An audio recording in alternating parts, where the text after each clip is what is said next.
एक वक्त पे उत्तर प्रदेश की गिनती देश के बीमारू राज्यों में होती थी। इस वक्त मुख्यमंत्री योगी आदित्यनाथ ये कोशिश कर रहे हैं कि उत्तर प्रदेश को देश में निवेश का एक बड़ा केंद्र बनाया जाए। लेकिन उत्तर प्रदेश के सामने कई सारे चैलेंजेस हैं, वक्त से कई सारी दिक्कतें रही हैं। उन सब से निपटने के लिए मुख्यमंत्री का आखिरकार प्लान है क्या, और क्या वाकई में उत्तर प्रदेश इंडिया में इन्वेस्टमेंट का एक बड़ा केंद्र बन सकता है? इसी सब पर बात करने के लिए आज हम लोग लखनऊ में हैं और हमारे खास मेहमान हैं उत्तर प्रदेश के मुख्यमंत्री श्री योगी आदित्यनाथ। योगी जी, स्वागत है आपका। धन्यवाद जी। मैं शुरू करना चाहता हूं आपसे जानते हुए कि आपका निवेशकों के लिए सबसे बड़ा पिच क्या है, क्योंकि उत्तर प्रदेश एक लैंडलॉक स्टेट है, यहाँ पे तट नहीं है। महाराष्ट्र हो, गुजरात हो, कर्नाटक हो, उड़ीसा हो, तमिलनाडु हो, आंध्र हो, यहाँ पे कोस्टल रीजन्स हैं, लॉजिस्टिक्स के लिए, पोर्ट्स के लिए, हाईवेज के लिए फैसिलिटीज हैं। उत्तर प्रदेश की एक हिस्टोरिक बैगेज भी रही है कि ये बीमारू राज्य है। आपके हिसाब से हिंदुस्तान के और विदेशी निवेशकों को उत्तर प्रदेश में बुलाना होगा, चीफ एग्जीक्यूटिव के तौर पे आपका मेन पिच क्या है? देखिए, उत्तर प्रदेश पिछले 6 वर्ष के दौरान डबल इंजन सरकार के द्वारा किए गए प्रयास के कारण आज बीमारू राज्य की श्रेणी से उभर चुका है और वह आज एक देश के विकसित राज्यों की ओर अग्रसर हुआ है। पिछले 6 वर्ष के अंदर जो उत्तर प्रदेश की विकास दर रही है, यह हर एक नागरिक के साथ साथ हर उद्यमी के लिए, हर निवेशक के लिए एक नई कौतूहल और आशा भरी निगाहें हैं। आश्चर्यजनक तरीके से उनको देख रहा है और उत्तर प्रदेश जैसा राज्य कोविड-19 के बावजूद रेवेन्यू सरप्लस स्टेट के रूप में आगे बढ़ सके तो स्वाभाविक रूप से हर व्यक्ति आएगा, क्योंकि उत्तर प्रदेश के अंदर जो पोटेंशियल है आज तक किसी ने भी रखने का प्रयास नहीं किया। उत्तर प्रदेश के अंदर सबसे अच्छी फर्टाइल लैंड है, सबसे अच्छा जल संसाधन है। पिछले 6 वर्ष के अंदर प्रदेश की कानून व्यवस्था सबसे बेहतरीन कानून व्यवस्था में देश के अंदर रही है। सबसे सस्ता और सबसे अच्छा मैन पावर, युवा शक्ति हमारे पास मौजूद है और औद्योगिक निवेश की जो आधारभूत शर्त होती है वह एमएसएमई का बेस होता है। यूपी के अंदर एमएसएमई का बेस परंपरागत रूप से चला आ रहा था, लापरवाही के कारण वो बंदी की कगार पर था। पिछले 6 वर्ष के अंदर 1 डिस्ट्रिक्ट 1 प्रोडक्ट के माध्यम से प्रमोट किया गया। 96 लाख एमएसएमई यूनिट आज के दिन पे यूपी के अंदर कार्य कर रहे हैं, जिसने यूपी को एक एक्सपोर्ट हब के रूप में देश और दुनिया के सामने रखा है। और यूपी के पास अपना एक लैंड बैंक है जिसके माध्यम से हम निवेश को प्रदेश के अंदर आकर्षित कर रहे हैं। इंफ्रास्ट्रक्चर के जो कार्य डबल इंजन सरकार ने पिछले 6 वर्ष के अंदर प्रदेश के अंदर किए हैं, 6 एक्सप्रेसवे बन चुके हैं, 7 पे कार्य चल रहा है, इंटर स्टेट कनेक्टिविटी 4 लेन के साथ जुड़ चुकी है, डिस्ट्रिक्ट हेडक्वार्टर 4 लेन के साथ जुड़ रहे हैं। पिछले 6 वर्ष के अंदर 7 नए एयरपोर्ट क्रियाशील यूपी के अंदर हुए हैं। 5 सिटी के अंदर हमारी मेट्रो संचालित हो रही है। रैपिड रेल का संचालन बहुत शीघ्र यूपी के अंदर हो रहा है और आज के दिन पर लैंडलॉक्ड स्टेट से भी उभर करके हम लोग देश का पहला वाटरवे हल्दिया से वाराणसी के बीच में संचालित हो चुका है। पूर्वी बंदरगाह से यूपी को जोड़ने का एक माध्यम ही मिल चुका है। आपके विरोधी कहते हैं कि इनमें कई सारे दावे ऐसे हैं जिनकी हकीकत उतनी नहीं जितनी कि योगी जी बताते हैं। आपने 2018 में ग्लोबल इन्वेस्टर समिट किया, एक और आप समिट करने वाले हैं। आप हमारे दर्शकों को ये बताइए कि जो 4 लाख करोड़ से ज्यादा के इंटेंट और प्रपोजल्स की बातचीत की गई थी, उसमें से आज की तारीख में उत्तर प्रदेश में पैसा लगा कितना? देखिए, हमने फरवरी 18 में इन्वेस्टर समिट आयोजित किया था। इन्वेस्टर समिट में हमारे पास 4,68,000 करोड़ रुपए के एमओयू हमारे साथ हुए थे और ये एमओयू केवल एमओयू तक सीमित नहीं थे। हमने इसके बाद 3 ग्राउंड ब्रेकिंग के सेरेमनी आयोजित की है। किस एमओयू के साथ हम कब उसको जमीनी धरातल पर उतार रहे हैं, वह भी हम लोगों ने प्रदेश के अंदर करके दिखाया और 468 में से ज्यादातर को, और मेरा मानना है पिछले 5 वर्ष के अंदर 4 लाख करोड़ रुपए के निजी प्रस्ताव जमीनी धरातल पर उतरे हैं, जिसमें प्रदेश का पहला डाटा सेंटर ग्रेटर नोएडा में चालू हो चुका है। डिस्प्ले यूनिट देश की पहली प्रारंभ हो चुकी है। पेप्सिको का कोसीकला मथुरा का प्लांट 1200 करोड़ रुपए का फूड प्रोसेसिंग का सबसे बड़ा प्लांट है, प्रारंभ हो चुका है। यूनिलीवर का हमीरपुर का प्लांट प्रारंभ हो चुका है। बर्जर पेंट हरदोई, ये सब प्रारंभ हो चुकी। इस प्रकार की हजारों यूनिट प्रोडक्शन भी प्रारंभ कर चुकी है। इसलिए देखिए, टिप्पणी करने के लिए कोई कुछ भी कर सकता है, लेकिन जो जमीनी धरातल पर दिखाई दे रहा है वही वास्तविक सच्चाई है और हम उन्हीं चीजों को लेकर कर रहे हैं। और यह जो विश्वास आज निवेशक दिखा रहे हैं यूपी के प्रति, आज देश के सबसे अच्छे निवेश गंतव्य के रूप में यूपी जाना जा रहा है, तो इसलिए जाना जा रहा है क्योंकि यूपी ने उस प्रकार की संभावनाओं को विकसित किया। आप हाल ही में मुंबई में रोड शो करने खुद गए, आपकी टीम में हैदराबाद में, बेंगलोर में, विदेश में तमाम रोड शो हुए। जो आपका अभी बड़ा समिट हो रहा है उसमें आपका खुद का अनुमान क्या है? अगर 4,68,000 करोड़ रुपए के पिछली दफा एमओयूज थे, आपने अपने लिए, अपनी टीम के लिए टारगेट क्या रखा है और सबसे बड़ी हेडलाइन अनाउंसमेंट क्या होने वाली? क्या वो एक प्रोजेक्ट है जो आपको लगता है कि एक शोकेस बन सकता है, जैसे वेदांता ने गुजरात में कहा कि हम सेमीकंडक्टर हब बनाएंगे, उसको लेकर खूब चर्चा हुई कि इतना बड़ा प्रोजेक्ट वो महाराष्ट्र से तोड़ के यहां पे ले आए। आप किस प्रोजेक्ट को लेकर सबसे एक्साइटेड? देखिए, हमने 25 यूपी में जिन 25 सेक्टर में निवेश की संभावना है उससे संबंधित सेक्टोरियल पॉलिसीज हमारे पास है। सभी के प्रस्ताव हमारे पास प्राप्त हो चुके हैं। यह पहली बार होगा कि निवेश केवल गौतम बुद्ध नगर और गाजियाबाद में नहीं होगा, प्रदेश के सभी 75 जनपदों में होगा और एक साथ सभी 75 जनपदों में ये कार्यक्रम आयोजित होंगे। जितनी उत्तर प्रदेश की जीडीपी है उससे ज्यादा की निवेश उत्तर प्रदेश के अंदर हम लोग अगले कुछ वर्षों के अंदर करवाएंगे। 22 लाख करोड़ से ज्यादा? मैं क्या करूं, उससे ज्यादा का हो जाएगा। इस दफा आप 22 लाख करोड़ से ज्यादा के एमओयू साइन करने वाले? मैं क्या कह रहा हूं ना, उससे ज्यादा का हेडलाइन ग्रैबिंग फिगर। मैं क्या कह रहा हूं, उससे ज्यादा के निवेश हम यूपी के अंदर करवाएंगे। उत्तर प्रदेश को एक एडवांटेज ये है कि आप एनसीआर रीजन के पास में हैं, तो जो वेस्टर्न यूपी का बेल्ट है वो इंडस्ट्रियलाइज भी तेज रफ्तार से हो रहा है। एक प्रशासक के तौर पे आपका चैलेंज ये है कि रीजनल इंबैलेंस ना बने और वेस्टर्न यूपी में जो निवेश हो रहा है उसको आप ईस्ट में, बुंदेलखंड में भी लेके आए। लेकिन ईस्ट और बुंदेलखंड में आप किसी निवेशक को क्या बता रहे हैं, वो क्यों आए? क्योंकि वहां पे पिछड़ापन है, इंफ्रास्ट्रक्चर उतना नहीं है। वेस्ट यू के पास एनसीआर है, वहां पे हवाई अड्डे हैं, आप एक्सपोर्ट कर सकते हैं। तो आप कैसे कोशिश कर रहे हैं कि इन्वेस्टमेंट की जो सुई है वो पश्चिमी उत्तर प्रदेश के अलावा उत्तर प्रदेश के बाकी रीजन में भी जाए? देखिए राहुल जी, लगता है आप 6 वर्ष पुरानी बातें कर रहे हैं। देखिए, क्षेत्रीय असंतुलन से यूपी अब उभर चुका है। एक समय था जब निवेश का जो सबसे अच्छा डेस्टिनेशन था वह वेस्टर्न यूपी में गौतम बुद्ध नगर और गाजियाबाद माना जाता था। आज यूपी की कनेक्टिविटी इतनी बेहतर हुई है, पूर्वी उत्तर प्रदेश को जोड़ने के लिए पूर्वांचल एक्सप्रेसवे प्रधानमंत्री जी के द्वारा राष्ट्र को समर्पित किया जा चुका है। बुंदेलखंड को जोड़ने के लिए बुंदेलखंड एक्सप्रेसवे राष्ट्र को समर्पित किया जा चुका है। एयरपोर्ट्स,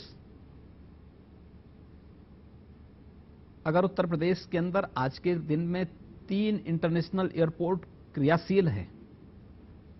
लखनऊ सेंट्रल यूपी में आता है, वाराणसी और कुशीनगर ये पूर्वी उत्तर प्रदेश में आते हैं। अगर पिछले 6 वर्ष के अंदर के अगर आप उत्तर प्रदेश के बढ़ते हुए आर्थिक सर्वेक्षण को देखेंगे तो पिछले 6 वर्षों के अंदर क्षेत्रीय संतुलन काफी हद तक दूर हुआ है और अगले 2-3-4 वर्षों के अंदर आप देखेंगे कि वेस्टर्न यूपी और ईस्टर्न यूपी, बुंदेलखंड और वेस्टर्न यूपी ये आर्थिक रूप से एक समरूपता में आते हुए दिखाई देंगे। हम लोगों ने इसके लिए मध्य यूपी में कुछ जनपदों में हमें कार्य करने की आवश्यकता है, तो गंगा एक्सप्रेस वे को उसके साथ जोड़ने की कार्रवाई हो रही है।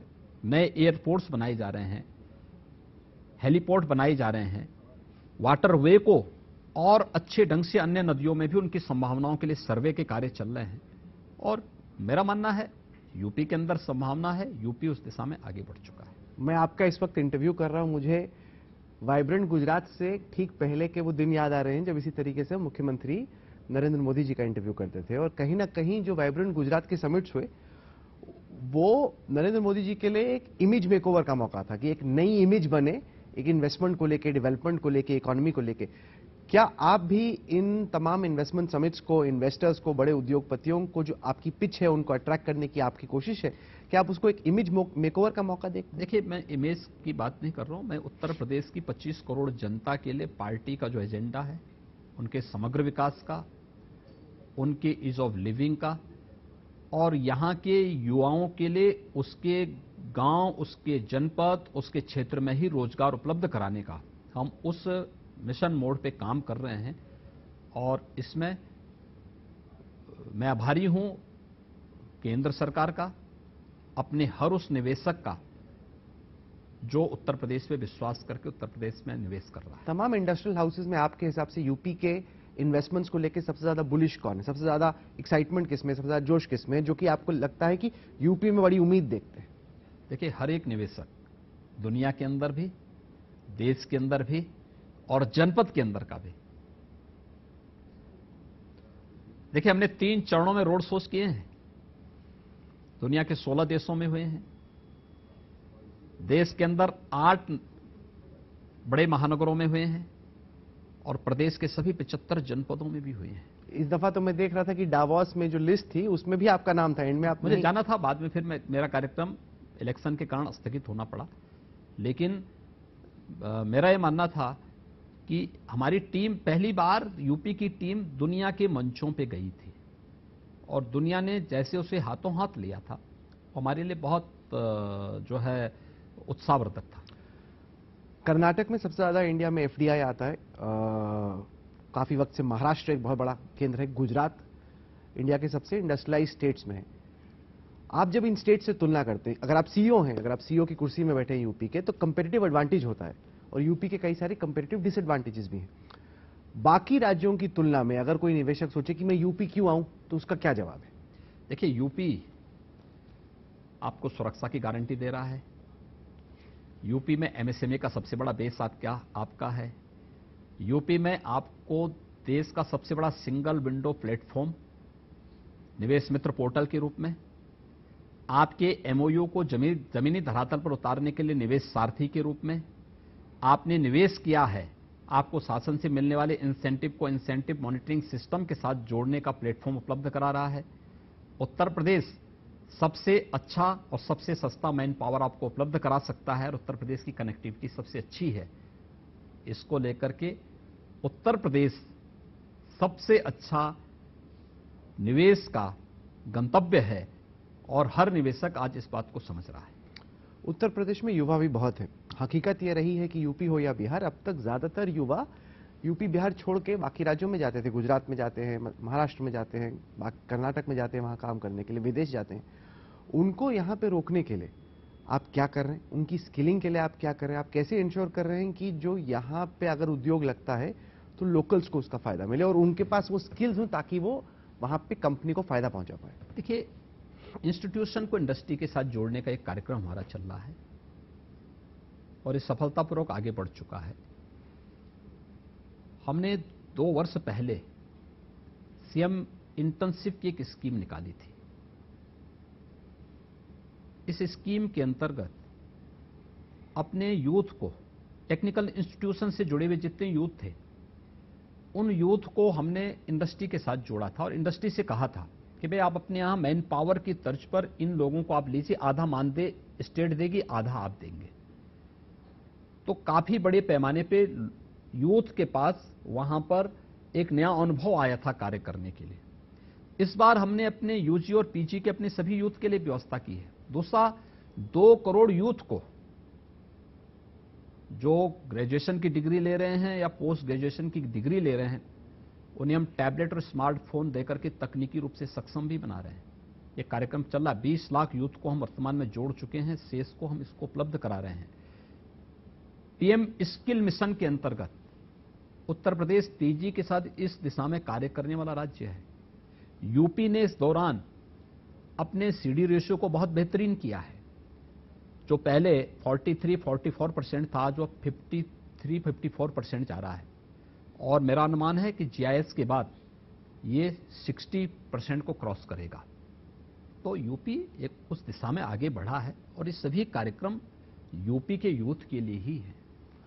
मेरे पास कुछ आंकड़े हैं कि पिछले साल कितना फॉरेन डायरेक्ट इन्वेस्टमेंट किस स्टेट में आया। कर्नाटक में कुल मिला के हिंदुस्तान में जो एफडीआई आया उसका 37% हिस्सा आया, महाराष्ट्र में 26%, दिल्ली में 14%, तमिलनाडु में 5%, हरियाणा में 4.5%। उत्तर प्रदेश टॉप लिस्ट में नहीं है। आपने क्या टारगेट रखा है और इस वक्त बाकी स्टेट से आगे आप कैसे निकलेंगे? आपके क्या एक्सपेक्टेशन? अभी हमें लगभग 7.25 लाख करोड़ रुपए के प्रस्ताव प्राप्त हुए हैं एफडीआई के, जो इस जीआईएस के माध्यम से हम फिर उसे आगे बढ़ाने जा रहे हैं। देश का पहला डिस्प्ले यूनिट यूपी में स्थापित हो चुका है, जिसने अपना प्रोडक्शन भी प्रारंभ कर दिया है। हरदोई में ही पब्लिक स्कॉट का यूके का जो यहां पे प्लांट लगा है, उसकी पिस्टल यहां पे बनने का कार्य अपने हरदोई के संडीला में प्रारंभ हो चुका है। ऐसे बहुत सारे इन्वेस्टमेंट यहां यूपी में भी आए हैं। नहीं, पर एक जो क्रिटिसिज्म है, जो इलेक्ट्रॉनिक्स हब आप एनसीआर रीजन के नजदीक नोएडा में बना रहे हैं, वो ये कि यहाँ पे असेंबली का काम ज्यादा हो रहा है। मैंने अभी रघुराम राजन से इंटरव्यू किया, फॉर्मर आरबीआई के गवर्नर। उन्होंने कहा कि वैल्यू एड कंपोनेंट क्या है, यहाँ पे हम वैल्यू कितना ऐड कर रहे हैं। ये क्योंकि इंडिया एक बड़ा मार्केट है, यूपी एक बड़ा मार्केट है, तो यहाँ पे आके तो महज असेंबली हो रही है।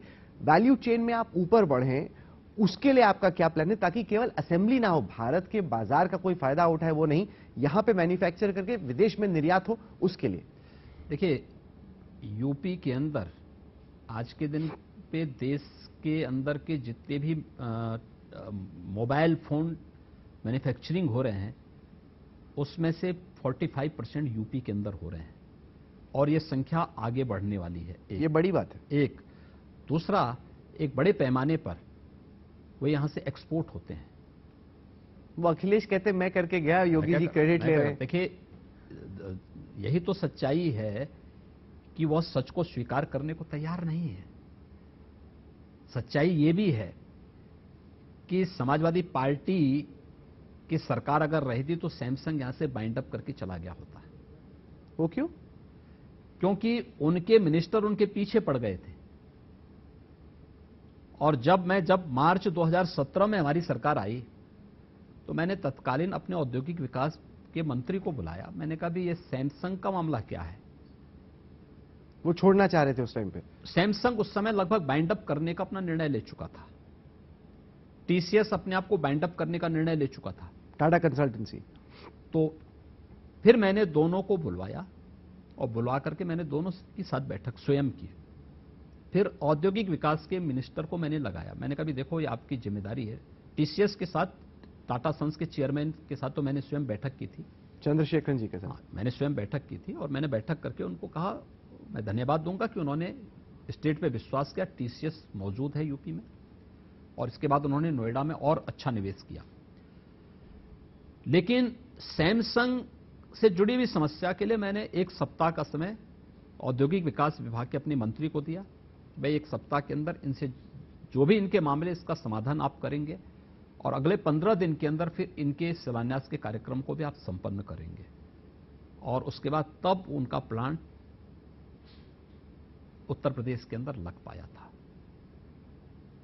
मैं जब आपको सुन रहा हूं ऐसे बोलते हुए, ये और क्योंकि हमने आपके सीएम बनने से पहले भी कई मर्तबा इंटरव्यू किए, तो उसमें एक बहुत बड़ा चेंज है। आपका जो अप्रोच है, इस तरीके से आप ऑलमोस्ट यूपी के चीफ एग्जीक्यूटिव ऑफिसर की तरह एक तरीके से अगर किसी इन्वेस्टर को प्रॉब्लम हो रही है या एग्जिस्टिंग कंपनी को प्रॉब्लम हो रही है, उसको रिजॉल्व किया जाए, ये आपने अपने आप को तैयार कैसे किया इस चेंज के लिए? देखिए, हमारे लिए प्रेरणा और हमारे मार्गदर्शक के रूप में प्रधानमंत्री मोदी जी हैं।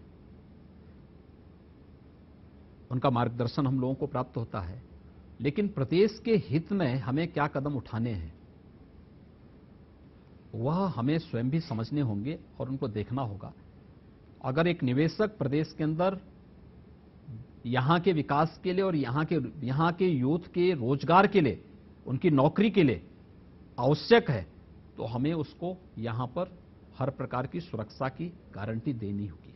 एक जो हाल ही में सरकार का डेटा सेट आया था, उसमें कहा गया कि ईज ऑफ डूइंग बिजनेस में उत्तर प्रदेश अब दूसरे स्टेट पे है, आंध्र प्रदेश आपसे आगे। ईज ऑफ डूइंग बिजनेस को बेहतर करने के लिए आपने क्या किया, कैसे ये हुआ? और दूसरा, क्या आप आंध्र से आगे निकलने का टारगेट आपने अपनी टीम को दिया है? मैंने कहा ना, देखिए, हम लोग एक स्वस्थ प्रतिस्पर्धा को आगे बढ़ाते हैं और स्वस्थ प्रतिस्पर्धा के साथ कोई भी राज्य आगे बढ़े, अच्छी बात है, देश का है। किस स्टेट को अपना सबसे बड़ा कंपटीटर मानते हैं? देखिए, हम किसी को अपना कंपटीटर नहीं सर, मानते। ऐसे हो नहीं सकता, हर सीओ में तो कंपटीशन होता है। देखिए, कोई कंपटीशन नहीं, एक स्वस्थ प्रतिस्पर्धा होनी चाहिए और स्वस्थ प्रतिस्पर्धा का परिणाम है कि निवेश यूपी के अंदर आने जा रहा है और इस निवेश का परिणाम उत्तर प्रदेश के लिए भी, उत्तर प्रदेश की इकोनॉमी के लिए भी और देश की इकोनॉमी के लिए बहुत पॉजिटिव होने जा रहे हैं। एक चीफ एग्जीक्यूटिव अपनी छवि बनाता है अपनी क्षमता और अपने ट्रैक रिकॉर्ड के हिसाब से, और उत्तर प्रदेश अगर हम स्टॉक मार्केट के टर्म्स में कंपेयर करें तो एक बहुत ही बैटर्ड स्टॉक था, मतलब बहुत ही पिटा हुआ स्टॉक था, क्योंकि बहुत ही मतलब निचले स्तर पे पिटा हुआ। अगर आप उसको टर्न अराउंड कर देते हैं और वाकई में उत्तर प्रदेश को एक अट्रैक्टिव इन्वेस्टमेंट डेस्टिनेशन बनाते हैं जहां पे निवेशक आना चाहते हैं, तो एक चीफ एग्जीक्यूटिव के तौर पे आपकी वाकई में बहुत बड़ी उपलब्धि होगी। अगर जो आप ये कह रहे हैं, आपने बहुत बड़ी बात बोली कि 22 लाख करोड़ से ज्यादा का निवेश आएगा, अगर वो वाकई में आया तो फिर तो आप इंडिया के नंबर 1 सीईओ हो जाएंगे। आप चंद्रा की बात कर रहे थे, चंद्रा को आप पीछे छोड़ देंगे। इतना टर्न अराउंड तो किसी भी कॉर्पोरेट सीईओ के लिए करना मुश्किल। अभी एक सप्ताह का से ज्यादा समय नहीं है 10 तारीख के लिए, 10 फरवरी के लिए, तो इसलिए एक सप्ताह का इंतजार कर लीजिए। 10 तारीख को हम घोषणा करेंगे जब, तो बड़े शौक से उसको नोट करना और फिर अपने अच्छा, जो मैं नोट करूं वो ना नोट करूं, दिखाइएगा। हमारे दर्शकों को नोट करना चाहिए कि योगी जी के चेहरे पे इस वक्त कितनी बड़ी मुस्कान है। मतलब इन्वेस्टमेंट आ रहा है और आपको इससे इतनी खुशी मिल रही है, ये कहीं ना कहीं यूपी के यूथ के लिए और उत्तर प्रदेश की इकोनॉमी के लिए जो अच्छा होगा उसमें मुझे खुशी होगी। अभी हाल ही में इंडिया टुडे ग्रुप ने मूड द नेशन किया सी वोटर के साथ, उसके आंकड़े में लेके आया था। उसमें यह सवाल पूछा गया कि देश का सबसे लोकप्रिय मुख्यमंत्री कौन है। नंबर 3 पे थी ममता बनर्जी 7.3, नंबर 2 पे थे दिल्ली के मुख्यमंत्री अरविंद केजरीवाल। ये है national popularity of chief ministers, राज्य के अंदर उस मुख्यमंत्री की पॉपुलैरिटी नहीं बल्कि देश भर में पॉपुलैरिटी। और नंबर 1 पे थे योगी आदित्यनाथ 39.1, अरविंद केजरीवाल से 2 गुना से ज्यादा। नंबर 1 सीएम आप कैसे देखते हैं? कि आप मानते हैं कि आप इंडिया के नंबर 1 सीएम हैं? देखिए, मैं उन लोगों का आभारी हूं जिन्होंने मुझ पे विश्वास किया है, लेकिन मैंने सर्वे मेरे सामने भी आए थे और किस परिप्रेक्ष्य में थे मैंने उसको पूरा देखा, मैं उसको देख नहीं पाया था।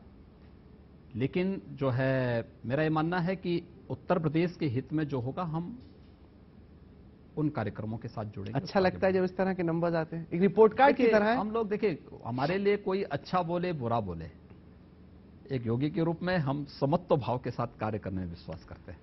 मैं चर्चा करना चाहता हूं India today state of status report की। ये एक आंकलन है, हम इकोनॉमिस्ट के साथ कार्य करते हैं कि अलग अलग गवर्नेंस और एडमिनिस्ट्रेशन के पैमानों पर कौन सा स्टेट कहां पे खड़ा होता है। इसमें यूपी लॉ एंड ऑर्डर के मामले में मोस्ट इंप्रूव्ड बिग स्टेट है, जो कि एक वाकई में बड़ी उपलब्धि है कि जहां पे पहले कानून व्यवस्था की स्थिति खराब थी वो अब बेस्ट इंप्रूव्ड स्टेट की श्रेणी में आ रहा है। लेकिन अगर कुल मिला के देखते हैं कि ओवरऑल रैंकिंग्स में उत्तर प्रदेश कहां खड़ा होता है UP relative to other states, कि अगर सारी चीजें मिला के आप देखो तो आज भी उत्तर प्रदेश की स्थिति नीचे ही की तरफ है सर। 17 नंबर पे है। आपके नीचे बिग स्टेट्स में हिमाचल, केरल और पंजाब हैं, उत्तराखंड उसके बाद। मतलब कि ओवरऑल स्टेट्स में अभी भी यूपी काफी नीचे की तरफ है। 8th amongst the 20 big states in the most improved, and overall अगर रैंकिंग में देखते हैं तो आप 20 में 18 पे कुल मिला के रिपोर्ट का। अभी आने दीजिए और अच्छा, परिणाम आने दीजिए और अच्छे परिणाम आएंगे भी। कि सूर्य कुमार यादव को बैटिंग का मौका और मिले थोड़ा सा, हाँ। फिर थोड़ा बेटर होगा और बेटर होगा। आप इन रिपोर्ट्स को सीरियसली लेते हैं कि आप देखते रहते हैं कि कितना इंप्रूव हुआ कितना नहीं इंप्रूव हुआ? देखिए, हर एक चीज पर ध्यान है और मुझे लगता है कि उत्तर प्रदेश के जो परिणाम 6 वर्ष के अंदर आए हैं, इसको और बेहतर परिणाम आपको नजर आएंगे। आपने एक कोशिश ये की कि हर डिस्ट्रिक्ट में निवेश आए, वो एक इंटरेस्टिंग, क्योंकि यूजुअली फोकस ज्यादा होता है हेडलाइन इन्वेस्टमेंट नंबर्स पे कि बड़ा प्रोजेक्ट आए। आप कोशिश कर रहे हैं कि जो आपके डेलीगेशन जा रहे हैं वो अलग अलग डिस्ट्रिक्ट्स में लेके, लेकिन आपके कुछ डिस्ट्रिक्ट्स तो बहुत ही बैकवर्ड डिस्ट्रिक्ट हैं जहां पे मूलभूत सुविधाएं भी नहीं है, इंफ्रास्ट्रक्चर, रोड अभी आप करने की कोशिश कर रहे हैं लेकिन स्थिति काफी खराब है। वहां पे निवेश क्यों और कैसे आए? देखिए, हमने इसलिए रोड सोच का केंद्र बिंदु दुनिया के अंदर उन 16 देशों में क्या था जहां से निवेश आ सकता था। देश के अंदर उन 8 बड़ी सिटी को किया था जहां से कुछ संभावनाएं बन सकती थी, लेकिन प्रदेश के सभी 75 जनपदों को बनाया। यह हमारे लिए इसलिए महत्वपूर्ण था, हमें इस बात को नोट करना होगा कि यूपी के अंदर एमएसएमई का देश का सबसे बड़ा बेस भी है और इसको 1 डिस्ट्रिक्ट 1 प्रोडक्ट के नाम पर हम लोग प्रमोट करके आगे बढ़ाए हैं। इसने यूपी को एक एक्सपोर्ट हब के रूप में स्थापित भी किया है। इसलिए हम जब उस कार्यक्रम को आगे बढ़ा रहे हैं तो मेरा मानना है कि अब जनपद को भी करना होगा, और इसमें आज के दिन पे किसी भी जनपद की कनेक्टिविटी खराब नहीं है, हर जनपद की बेहतरीन कनेक्टिविटी है, उसको और बेहतर करने का प्रयास हो रहा है। 10 फरवरी को आप देखेंगे सभी 75 जनपदों में निवेश के प्रस्ताव होंगे और आपको हम पूरी सूची भी देंगे किस जनपद में कितने निवेश के प्रस्ताव आए। लोग आपके काम को देखते हैं, काम करने के तरीके को देखते हैं, आपकी कमिटमेंट को देखते हैं और कहीं ना कहीं तुलना मोदी जी से करते हैं। आप क्या अपने आप को मोदी जी की तरह ढालने की कोशिश करते हैं? क्योंकि कई बार क्या होता है कि कोई सीनियर होता है तो जैसे कोई एंकर ही है, जूनियर एंकर सीनियर एंकर की तरह बनता है, जूनियर बैट्समैन सीनियर एंकर की तरह अपने आप को बनाने की कोशिश करता है। क्या आप अपने आप को मोदी जी की तरह बनाने की कोशिश करते हैं? देखिए, मोदी जी हमारे नेता हैं और मोदी जी हमारे प्रेरणा भी और मार्गदर्शक भी हैं। नहीं तो क्या आप कोशिश करते हैं कि उनके जो बेस्ट पार्ट्स हैं उनसे हम प्रेरणा लेते हैं, उनका मार्गदर्शन प्राप्त करते हैं। कई मर्तबा आपकी उनकी बातचीत होती है, उन्होंने अब तक आपको क्या ऐसा बताया या एक सजेशन दिया, एडवाइस दी जो आपके दिमाग में फिट हो गई कि ये अच्छा आइडिया था? देखिए, हर एक मार्गदर्शन एक नई प्रेरणा देती है जो 25 करोड़ जनता के जीवन में कुछ परिवर्तन ला सकती है। आपके 2 बड़े प्रोजेक्ट थे, एक है फिल्म सिटी का प्रोजेक्ट, आप ग्रेटर नोएडा बनाने की कोशिश कर रहे हैं, उसका हमें थोड़ा व्याकरण दीजिए कि अब तक क्या हुआ है, कितना आया है, क्या वाकई में फिल्म सिटी का प्रोजेक्ट टेक ऑफ करेगा और करेगा तो क्या बनेगा वहां? देखिए, मैंने अभी इसी बात को लेकर के मुंबई में सभी फिल्म एक्टर, डायरेक्टर और प्रोड्यूसर के साथ संवाद किया था। ये बहुत अच्छी दिशा में आगे बढ़ रहा है और जब आप देखना वर्ल्ड क्लास की फिल्म सिटी यूपी के अंदर बनेगी। पर वो तो लग रहा है कि बॉलीवुड बट रहा है एक तरीके से, एक कोई तरह का बटेगा बॉलीवुड है और दूसरा योगी जी वाला बॉलीवुड है, ऐसा नहीं। जो यहाँ पे आ रहा है, बाकी लोग तो वहां से देखिए, दूर हम बांटने के लिए नहीं आए हैं, हम जोड़ने के लिए आए हैं और ये जोड़ेगा।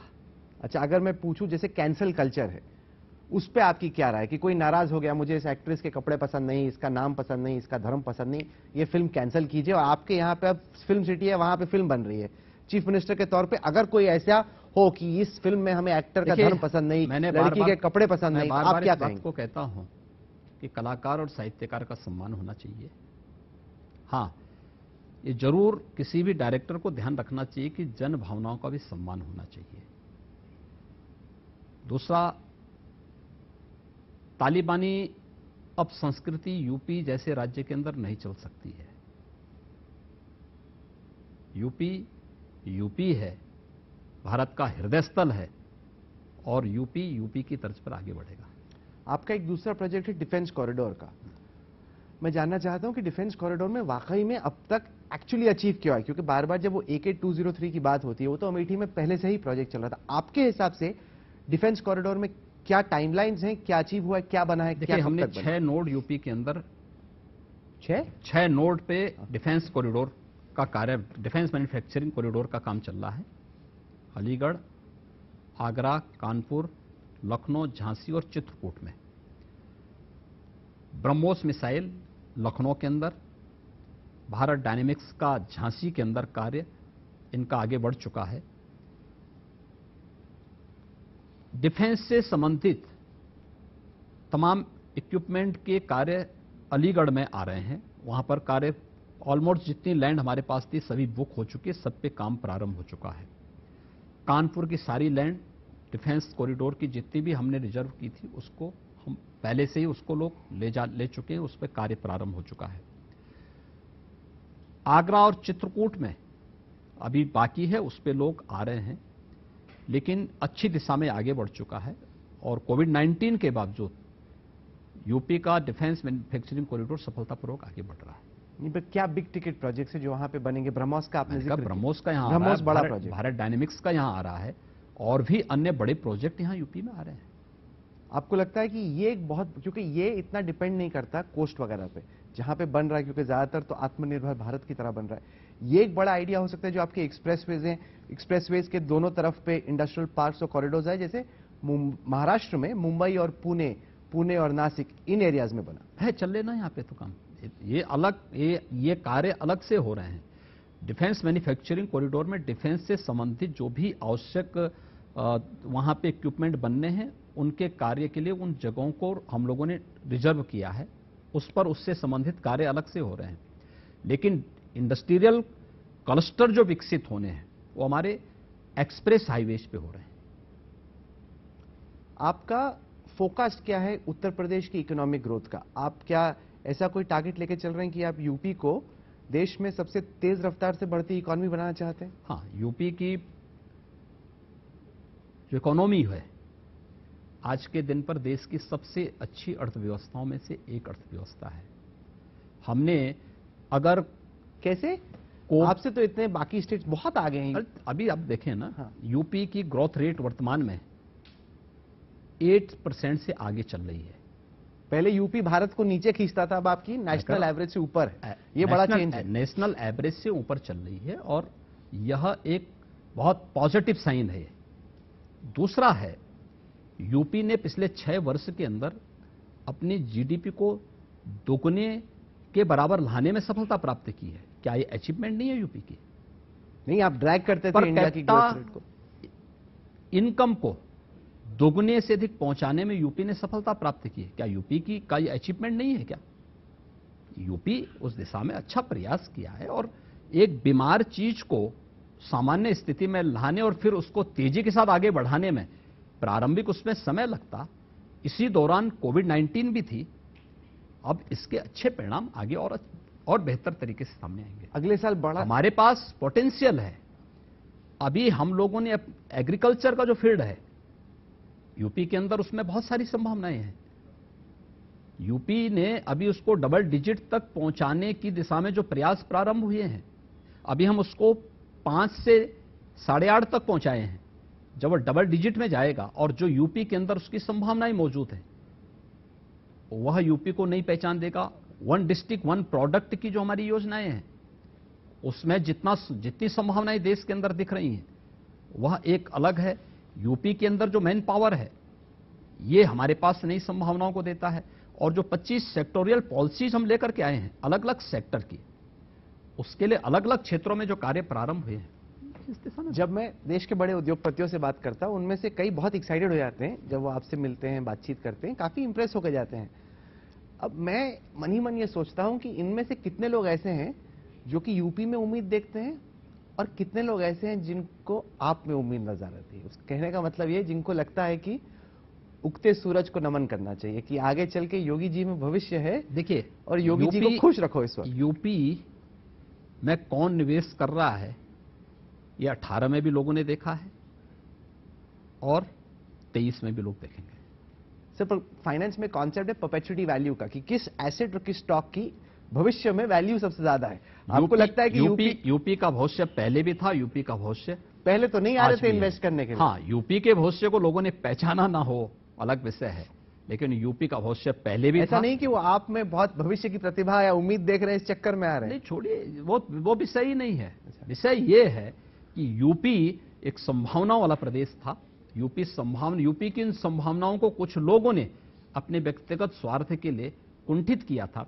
आज उन संभावनाओं को उससे अलग करके यूपी आगे बढ़ चुका है। ये वाकई में कोशिश बहुत अच्छी है, क्योंकि जब तक उत्तर प्रदेश और बिहार जैसे राज्य में विकास नहीं होगा तब तक इंडिया अपने ट्रू पोटेंशियल को अचीव नहीं कर सकता। और यूपी में अब तक कई दिक्कतें थी, कम से कम आप उनको ओवरकम करने की कोशिश करें।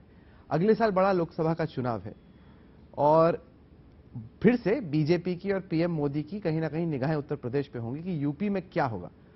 आपने तो एक तरीके से ऑपोजिशन, खासतौर से मायावती जी को तो एकदम बंद ही कर दिया, वो तो कुछ कर ही नहीं है, कहीं दिखती ही नहीं है। आपको लगता है कि आपकी और अखिलेश की लड़ाई होगी अगली दफा भी फिर से? देखिए, लड़ाई जो भी होगी, लेकिन भारतीय जनता पार्टी 2019 से बेहतर सीटें पाएंगे और प्रधानमंत्री मोदी जी के नेतृत्व में बहुत बड़े बहुमत के साथ केंद्र में फिर से सरकार बनेगी।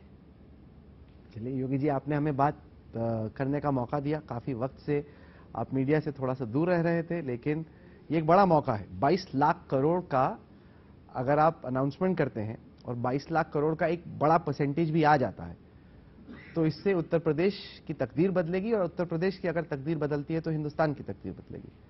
हमारी शुभकामनाएं। मैंने कहा ना, हमारी जीडीपी से ज्यादा का निवेश आएगा और 10 फरवरी का इंतजार करिए। चलिए, आपने हमें वक्त दिया। देखिए, ये एक हेडलाइन है, ये एक हेडलाइन है और अच्छी बात। इंतजार करिए। नहीं, क्योंकि जैसे जब कोई मैंने 2018 में इस बात को कहा था कि यूपी का जो वार्षिक बजट है उससे ज्यादा के प्रस्ताव आएंगे। उस समय यूपी का वार्षिक बजट 4,28,000 करोड़ का था। हमारे पास 4,68 के प्रस्ताव आए थे, और इस बार मैं कह रहा हूं यूपी की जीडीपी 23 लाख करोड़ है। 23 लाख करोड़ से अधिक के प्रस्ताव आएंगे, आप देखना। पर इसका एक दूसरा पहलू भी है, मैं आपको बताता हूं।